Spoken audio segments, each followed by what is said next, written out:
Les amis, bienvenue dans cette nouvelle leçon dans laquelle nous allons préparer une soupe très particulière, la soupe del Borgo. Alors tout d'abord, nous allons faire cuire la soupe.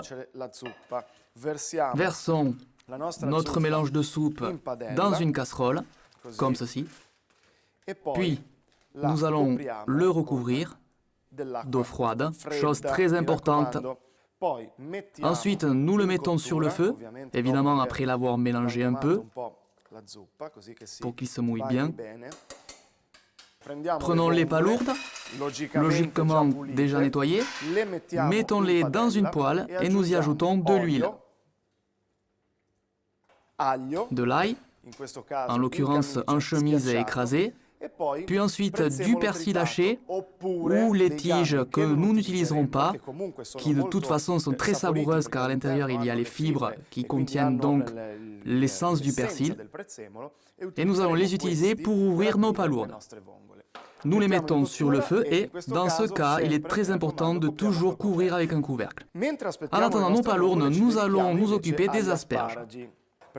Prenons un oignon qu'on va couper en tranches fines,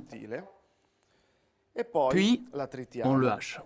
Celui-ci doit être haché très finement car ça sera une base dans laquelle nous ferons cuire nos asperges, comme ceci. Lorsque nous avons haché l'oignon, nous allons le mettre à suer dans une poêle. En attendant, prenons les asperges, que j'ai déjà blanchies et refroidies dans de l'eau et de la glace. Ensuite, nous les mettons sur la planche à découper et les coupons en losanges de cette manière. Quand nous avons découpé toutes les tiges, d'abord en deux, puis en losanges, nous pouvons commencer à les faire revenir. Et à ce stade, prenons la poêle avec les oignons et nous allons faire sauter nos asperges.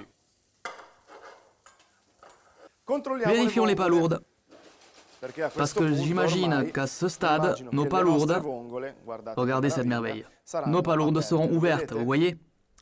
Les palourdes sont complètement ouvertes. On prend la poêle et, à l'aide d'une passoire, à l'intérieur du saladier où j'avais mis les palourdes, je vais y verser les palourdes, puis, après les avoir bien refroidies, on va les décortiquer une à une. De cette manière, vous voyez? De cette façon, je mets les palourdes de côté et le coquille, bien sûr, on va les laisser s'égoutter dans la passoire. Environ 1h20 s'est écoulée. La soupe, comme vous pouvez le voir, est cuite. Maintenant, il ne reste plus qu'à la saler parce que, vous souvenez-vous, nous l'avons faite cuire sans sel. Nous pouvons donc le mettre maintenant. On sale bien, de façon qu'elle soit savoureuse. Et puis, j'ajouterai aussi un peu de poivre, car il se marie toujours très bien avec les légumineuses. Maintenant, prenons une assiette. Et nous allons servir notre soupe del Borgo. Je vous rappelle qu'à l'intérieur, il y a diverses légumineuses, notamment des lentilles vertes, des lentilles rouges italiennes, puis il y a des piateline italiennes, des haricots ronds, de l'orge perlée, il y en a vraiment beaucoup. Il y a à la fois des céréales et des légumineuses qui sont très importantes, même en termes de nutriments. Regardez quelle merveille cette soupe.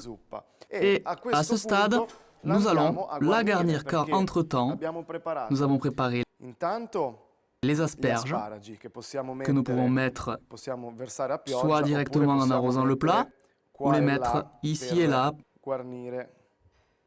pour garnir notre soupe. Puis, nous prenons une cuillère et nous allons mettre les palourdes avec leur propre jus. Donc, laissons tomber le jus des palourdes directement dans la soupe del Borgo. Maintenant, il ne reste plus qu'à garnir d'un brin de persil et puis bien sûr, indispensable, d'un filet d'huile d'olive. Et notre plat est prêt. Bon appétit!